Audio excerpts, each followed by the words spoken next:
बहुत समय पहले घने जंगलों के बीच एक छोटा सा गांव बसा हुआ था।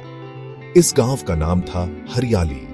हरियाली गांव चारों ओर से ऊंचे ऊंचे पेड़ों, रंग बिरंगे फूलों और कल कल बहती नदियों से घिरा हुआ था। यहाँ के लोग प्रकृति से बहुत प्यार करते थे और उसी के साथ मिलकर रहते थे। गांव के पास एक घना जंगल था जिसका नाम था अमृतवन। अमृतवन में तरह तरह के जानवर रहते थे, जैसे शेर, हाथी, हिरण, बंदर और रंग बिरंगे पक्षी। इस जंगल की सुंदरता देखते ही बनती थी। सूरज की किरणें पेड़ों की पत्तियों से छनकर जमीन पर पड़ती थी तो ऐसा लगता था जैसे सोना बिखर गया हो। हरियाली गांव की एक लड़की थी जिसका नाम था नंदिनी। नंदिनी को जंगल से बहुत प्यार था।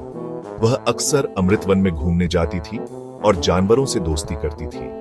नंदिनी की एक खास दोस्त थी, एक हिरणी जिसका नाम था चंचल। चंचल बहुत ही सुंदर और समझदार थी। एक दिन नंदिनी अमृतवन में घूम रही थी, तभी उसने एक अजीब आवाज सुनी। वह आवाज एक घायल शेर की थी। नंदिनी डर गई, लेकिन उसने हिम्मत नहीं हारी। वह धीरे धीरे आवाज की तरफ बढ़ी। उसने देखा कि एक शेर पेड़ के नीचे फंसा हुआ है और बुरी तरह घायल है। नंदिनी को शेर पर दया आ गई। उसने चंचल की मदद से शेर को पेड़ से निकाला।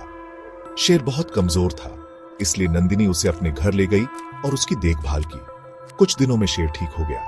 शेर ने नंदिनी को धन्यवाद दिया और कहा कि वह हमेशा उसका एहसानमंद रहेगा। शेर और नंदिनी अच्छे दोस्त बन गए।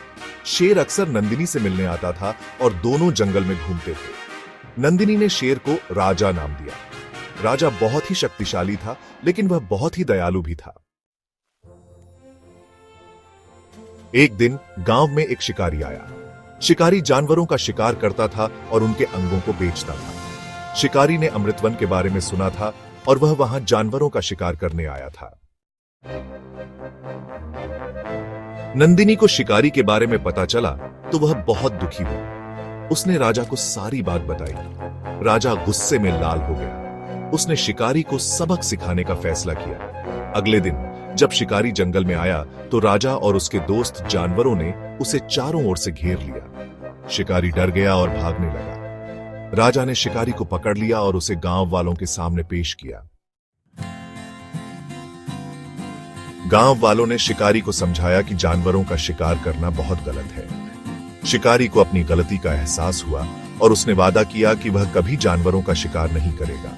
इस घटना के बाद हरियाली गांव के लोग और भी खुश रहने लगे। उन्हें पता था कि उनके पास राजा जैसा दोस्त है जो हमेशा उनकी रक्षा करेगा। नंदिनी और राजा की दोस्ती की कहानी आज भी हरियाली गांव में सुनाई जाती है। यह कहानी हमें सिखाती है कि हमें प्रकृति से प्यार करना चाहिए और जानवरों के साथ दयालु रहना चाहिए।